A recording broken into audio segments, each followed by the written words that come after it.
Today, I am going to talk about all the books that I read this year. I mostly read science fiction and fantasy books this year. I read 23 books this year, so I'm going to tier rank them according to what I thought of them. So, if that sounds interesting to you, come along for the ride and let's get into it. So I was going to do this in the order that I read them this year, but whenever I went to presentation mode, it just messed up my order. So I'm going to do them in the order that it has them in this list for now. Starting with The Mona Lisa Vanishes. This is one of the books that was not a science fiction or fantasy book. This is a middle grade nonfiction about the Mona Lisa. It's actually about how the Mona Lisa got famous, which wasn't the fact that it was painted, but actually the Mona Lisa was stolen from an art museum, and all the press around the theft of a painting was what made the Mona Lisa famous. Also, it changed my titles.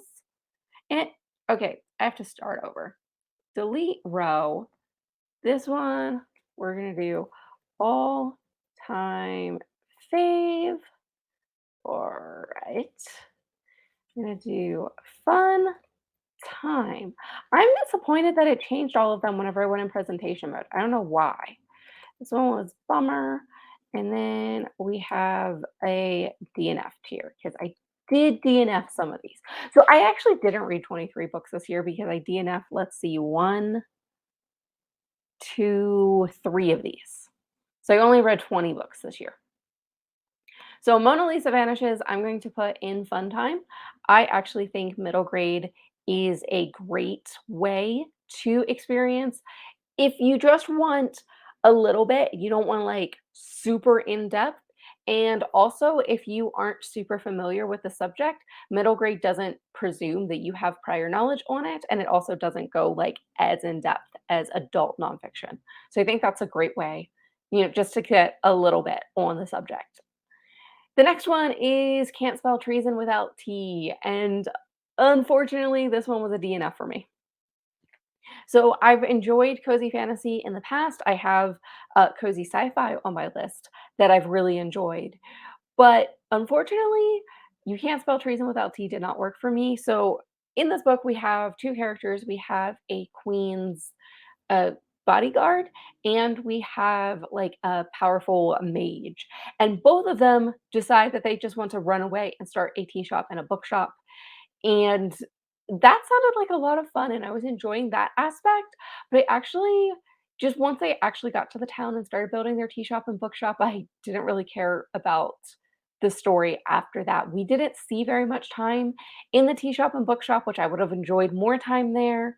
We ended up following like a plot a fair amount throughout the story that was like life or death consequences, which is kind of weird for a cozy fantasy. And then I just didn't care for the relationship between our 2 characters. I thought it was, like, overly cheesy, and we had a lot of telling instead of showing. So, like, we were told that these characters have really good communication skills and communicate really well, but then they would have conflicts due to lack of communication, and I just wasn't enjoying it. Next one on my list is The Long Way to the Small Angry Planet, and this one is an all-time favorite. So this is one of my few rereads that I have on this list, and I absolutely loved it. I have loved every Becky Chambers book that I've read, and I will be rereading all of them. So this follows a person as she is joining a multi-species crew on a long-haul spaceship. And so we get to kind of see the crew through her eyes as she is meeting these people. And then we actually get to stop off at several planets and we get to see like a homeworld of most of the species on the crew. So then we get to see how that species lives and interacts. And it is just kind of a slice of life, what the day to day life on this spaceship is. But I absolutely love the characters and I loved rereading this book. The next one, This Is How You Lose the Time War, is new to me this year. This is the first time I read it, but it is also an all-time favorite for me. I will be rereading this book. So this is about two characters who are fighting a time war.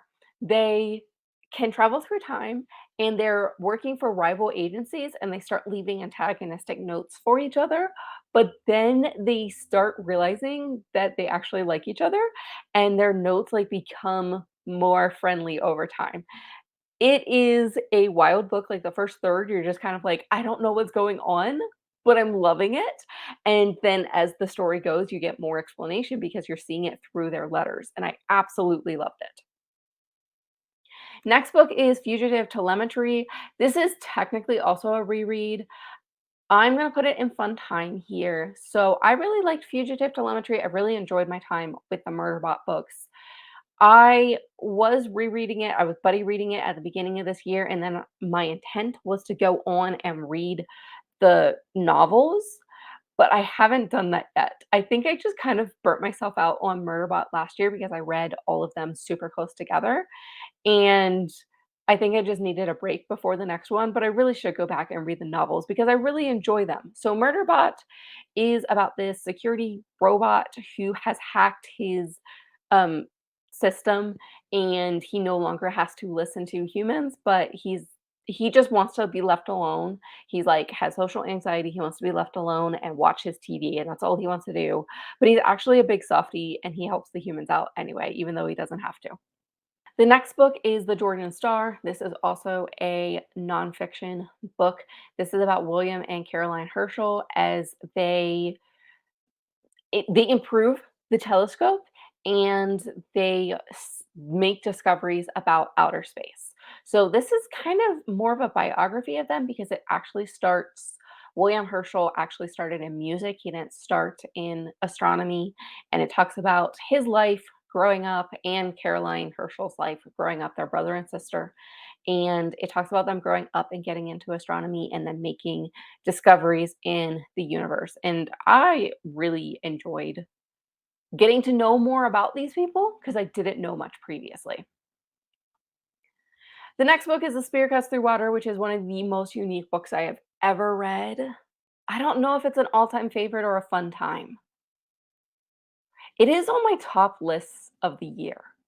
I guess I'm gonna put it in all-time favorite, but I feel like I would have to reread it to actually say if it was an all-time favorite or not. So this book is told in first, second, and third person.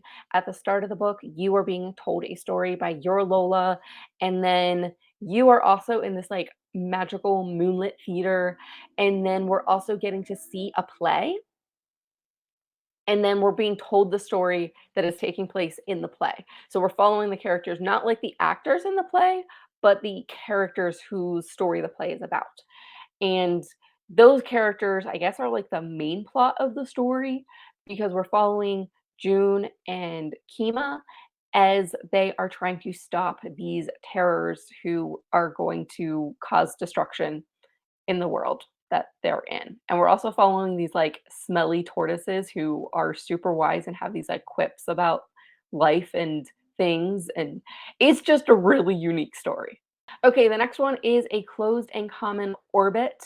This is the second Wayfarer's book, and actually the only Wayfarer's book I hadn't read prior to this year. This is about a sentient AI, a sentient artificial intelligence, a robot. And this particular model is designed for ships. It is a navigation AI, or it just kind of like takes care of things in the ship, in the spaceship. And for reasons that are spoilers, it has to live, or at the start of this story, it is living in a body kit that looks like a human. So other people encountering this robot thinks it is a human. And then we're also following basically the AI's friend, caretaker, something, and that person is a human who was actually raised by sentient robots. So we get to see a lot of her story through flashbacks and how she was raised and how she got to where she is today. And then we get to see our AI's story as she's trying to figure out life. I enjoyed this story, but I didn't enjoy it as much as the other Wayfarers books. And it's kind of funny to think about because I want to say this book was so much more contained than the other Wayfarers books, but I don't think that's actually true because most of the Wayfarers books do take place in one location for most of the story, and this one was no exception. But I think it's just because we're only following 2 characters, and really, we're only following 1 character in the present and then 1 character in the past. So, like, all the other stories, even though we don't have expansive locations that we're interacting with, we're following multiple perspectives of the same story, and usually those perspectives bring something else to that story. So, I don't know, this one just felt like a lot more contained, and I wasn't quite as compelled by their story, but I do think I will reread this book if I'm, like, rereading the Wayfarers books because I still enjoyed it, and I still enjoy like the Wayfarers saga in general. So I'm gonna put that in fun time. The next book I have on my list is Escaping Mr. Rochester. This is a retelling of Jane Eyre, but we get to see the story from both Jane's perspective and Bertha Mason's perspective. So we go back and forth between their perspectives. So we actually jump ahead. We don't have the beginning of Jane Eyre, like as Jane is growing up. We get to basically when she's arriving at Thornfield is whenever we pick up Jane's story, and then we're also picking up Bertha's story at the same time. And I really enjoyed my time with this book, possibly because I'm not a huge fan of Mr. Rochester in the main story. And I thought it was a really unique take on this story, and I loved seeing from Bertha's perspective, and there was so much tension in this story as things are going on in the house and Jane doesn't know what's going on, but then we switch to Bertha's perspective and, like, Bertha knows, and how close Bertha and Jane come multiple times before Jane realizes what's going on. It was wonderful. I actually felt like a lot of the tension just dissipated once Jane and Bertha actually met up. And so the ending was, like, maybe not quite as good as the lead up to the ending, but I loved it anyway. So I'm gonna put this in fun time. Next one is Small Things Like These. So I was trying to branch out and read outside of science fiction and fantasy because I would want to read more widely and read other genres. And I saw a video of like where to start with literary fiction, and this was recommended. And it's also like a novella, so it's very short. And I was like, this is great. This is where I can start with literary fiction, and it doesn't even take me that long to read it. And I did not like it. And it kind of put me off because I was going, "I'm gonna read expansively this year," and it kind of put me off. I was like, "No, I'm just gonna read fantasy now because that's what I like." So this is a story about a guy living in an Irish town in history, and he becomes aware that there are these women who got pregnant and they're not married, and they're kind of cast off, they're shunned from society, but they're also made to work. They're made to use like I think mostly for laundry, but they're made to work without getting any compensation for their work. So he realizes that this is going on. He realizes that this is a problem, and he decides to swoop in and like save a single person. But we're not even 100% sure by the end of the story that he actually did anything positive for her because like there is no plan. And the story felt like sickeningly sweet, and I also didn't like our main character because I felt like the story focused on, like, a savior narrative, and he was, like, very selfish even at the end as he's like, "Oh, I wanna try to help these people." He's also thinking about, "What's this gonna do to my reputation? What are people gonna think of me?" And he, like, stays in that mindset up until the very end of the story, and I just didn't care for it. So I'm gonna put this in bummer because it was a bummer.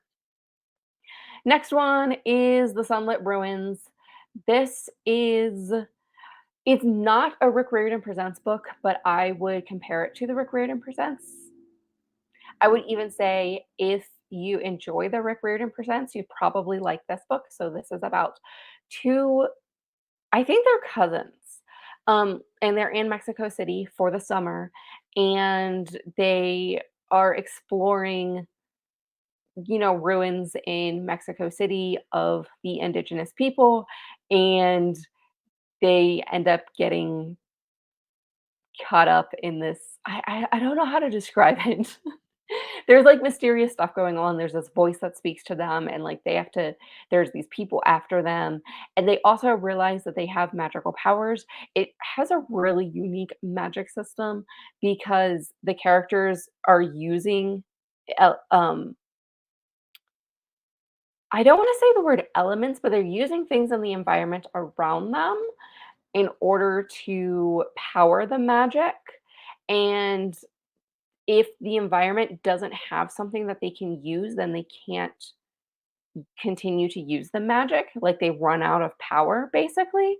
So, it was a really unique magic system, I enjoyed my time with it. I'm gonna put it in fun time. Next one is Tigana, which I have so many mixed feelings about this book.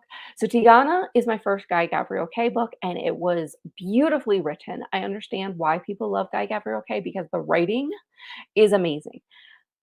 The prologue is one of the best prologues I've ever read. I was like absorbed in the story right away. I was like, yes, this is going to be an awesome book. And then it wasn't. I have a reading vlog where I talk about my problems with the book, but they're numerous. Basically, main characters making decisions that were very yikes. We also have I don't care for the way that female characters were written. It often felt like, particularly, I think by like our third female character that was introduced to the story, I was like, it feels like the female characters are here to have sex with our male main characters. And I just like, there were some things that were kind of off-putting for this story. It is a standalone fantasy. It is about this land that has been taken over. This country is called Tigana, and the sorceress who took it over has wiped the memories, so only true Tiganans can remember Tigana, and everyone else doesn't remember it at all.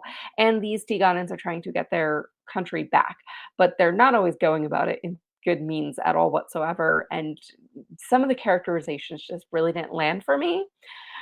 I kinda wanna say this is like a middle of the road book though, but I don't have a middle of the road tier, so I'm actually I'm gonna bump it to bummer because I think it's more of a bummer than it is a fun time.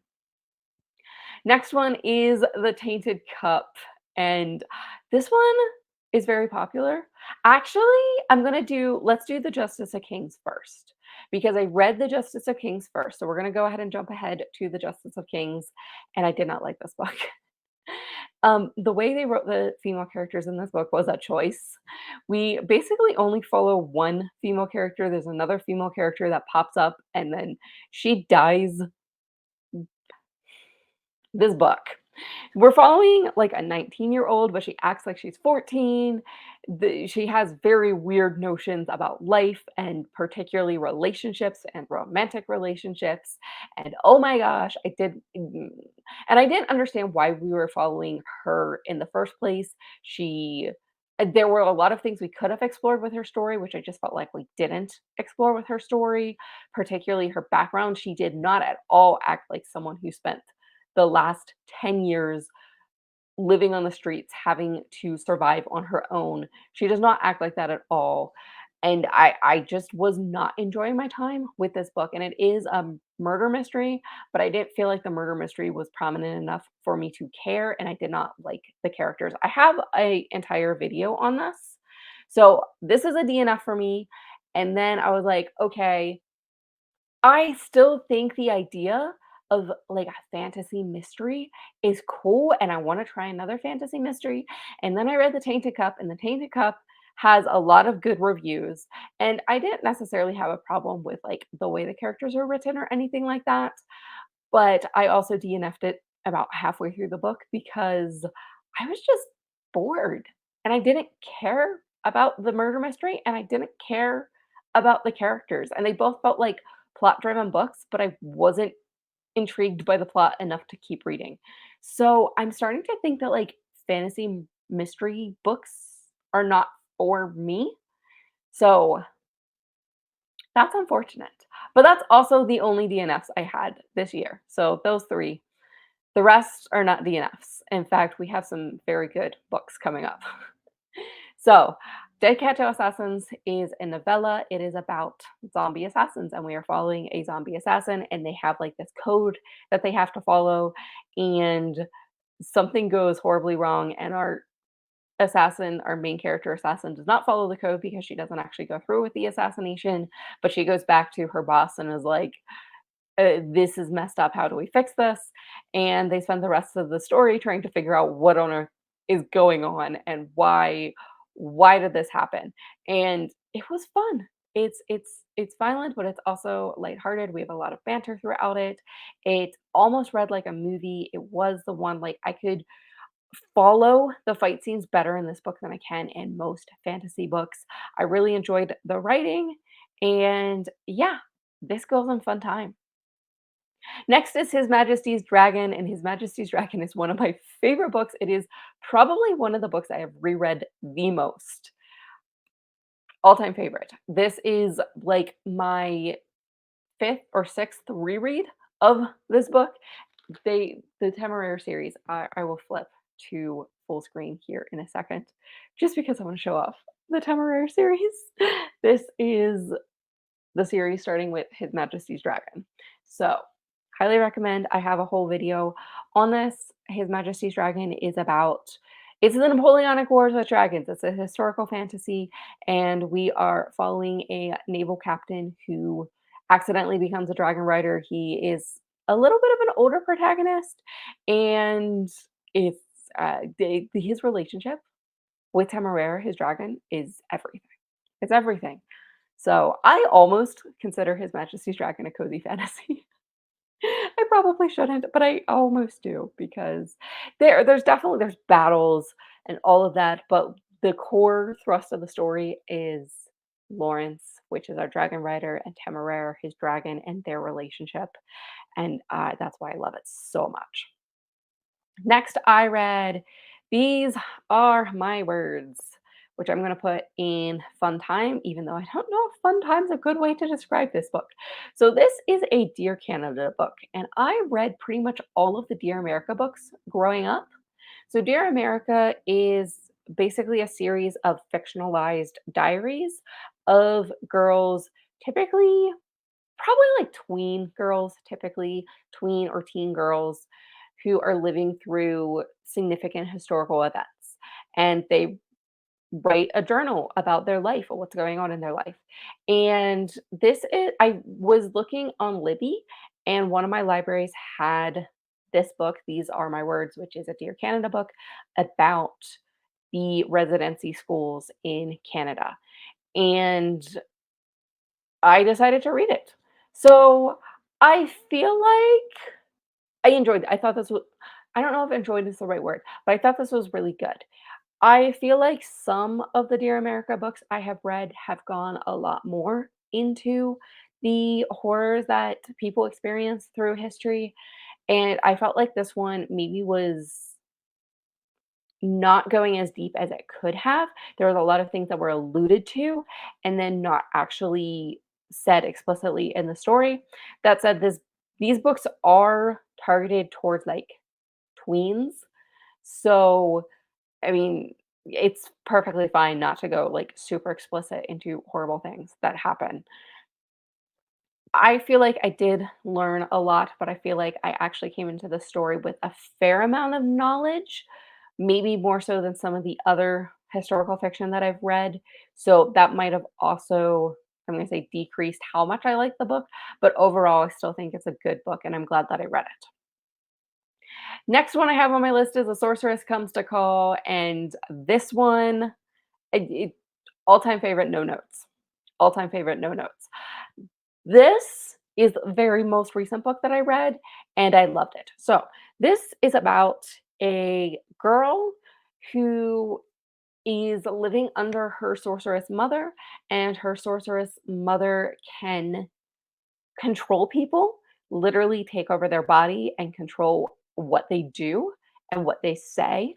And she also is keeping our protagonist in forced isolation for the most part until something goes horribly wrong in the town that they're living in and they flee in the middle of the night and at this like they end up at this rich guy's house, and the sorceress mother decides that she wants to marry him for his wealth, and she's like threatening her daughter, like, you cannot mess this up.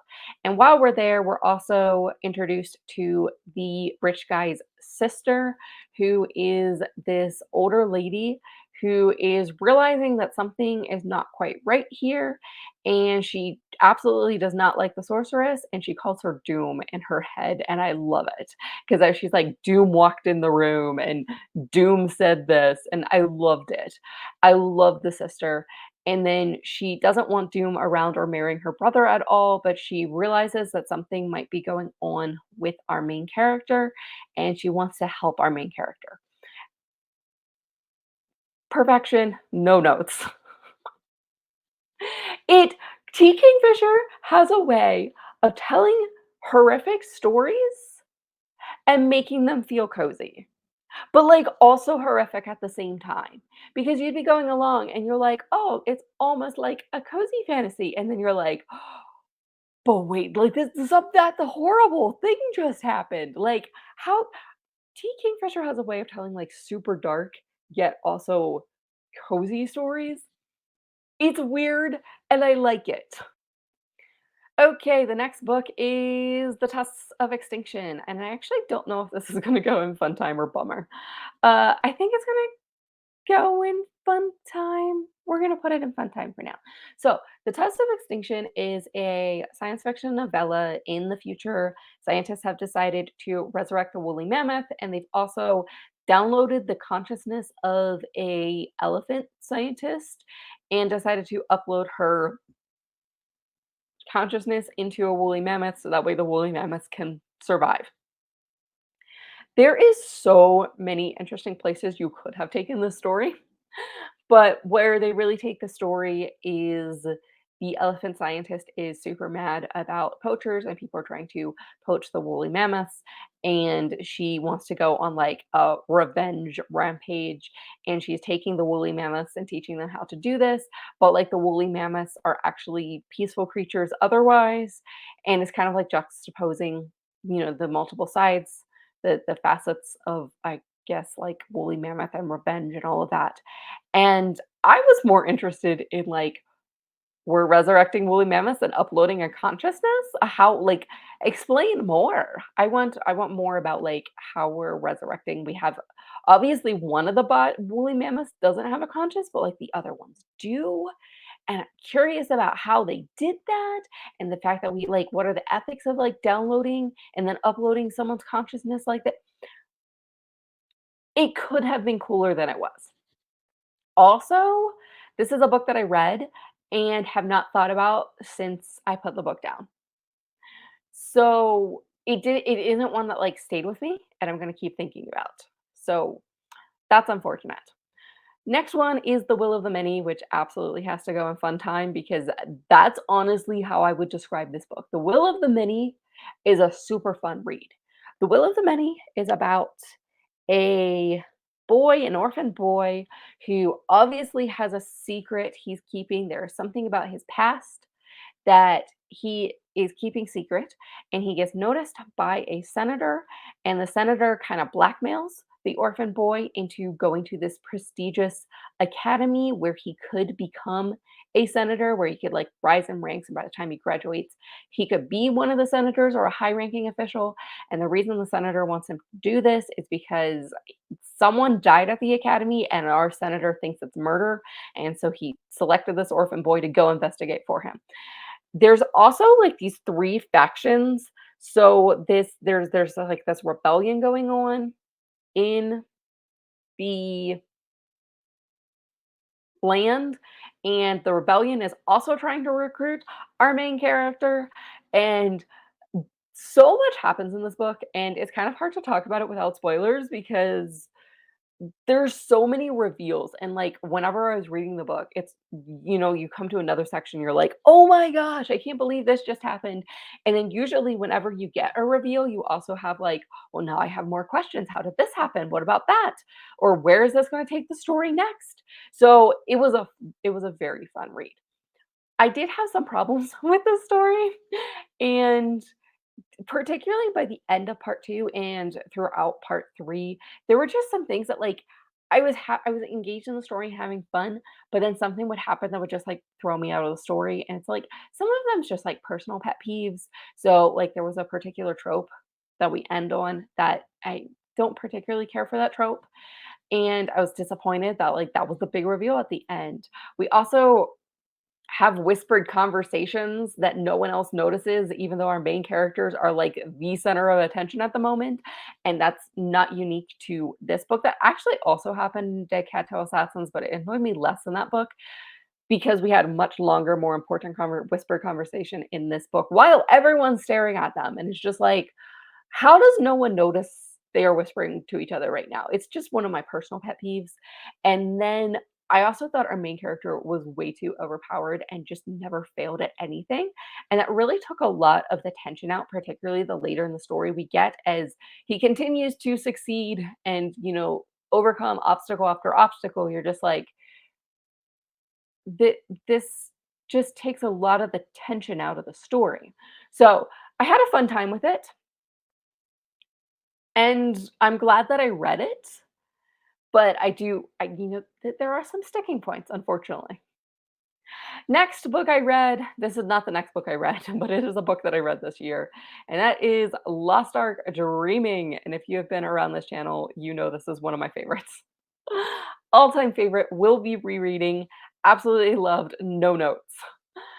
This is about in the future, these people live in towers because the earth where they're living is covered in water. And there's also these water creatures that are outside the tower that might be out to get the humans for something the humans did. And we are following three characters as they are trying to work on this breach in the tower. And they're realizing that there's not only threats from outside the tower, there's also threats from inside the tower. And we get to know these characters intimately. We get to see their hopes, dreams, and fears as we follow them through the worst day of their life. And it's kind of like a thriller because they're trying to figure out what's going on. They're trying to figure out if there's something in the tower with them or not, if they got to the breach in time, what's going on. Absolutely loved it. I love the writing. I have so many quotes marked from this book. All time new favorite, will be rereading. Next is The Familiar. And unfortunately, The Familiar is a bummer. It was fine. It was fine. The characters were kind of flat. It felt like an alternate universe Grishaverse where Alina and the Darkling get together. Yeah, I have a whole video on my thoughts on this book, which I will have linked, but it was fine. It was fine, but I went into it with too high of expectations because I did not end up loving it, and it was one of my more anticipated books of the year, so that might have been my problem. Next is In the Shadow of the Fall. This is a fantasy novella that I'm trying to pull up here. Here we go. It's gonna go in fun time because it was a fun time. We are following an acolyte who she wants to ascend to priesthood, and the way to ascend to priesthood is by having the Orisha or the gods speak to you, and they are speaking to everyone else but her, and she is getting desperate, and she tries to perform this very dangerous ceremony so that way like she can bind an Orisha to her and like force the Orisha to do what she needs to in order to ascend to priesthood, and it goes terribly wrong. And she's also like smack dab in the middle of a cosmic war, and she does not realize it. And her whole world crashes down around her, and it's good. It's good. It was intense. I loved it. I have a standalone review, which I have linked, and those are all the books that I've read so far this year. If you've read any of these, let me know in the comments. Let me know your all-time favorite book of the year or of all time. And I hope to see you in another video. Happy reading!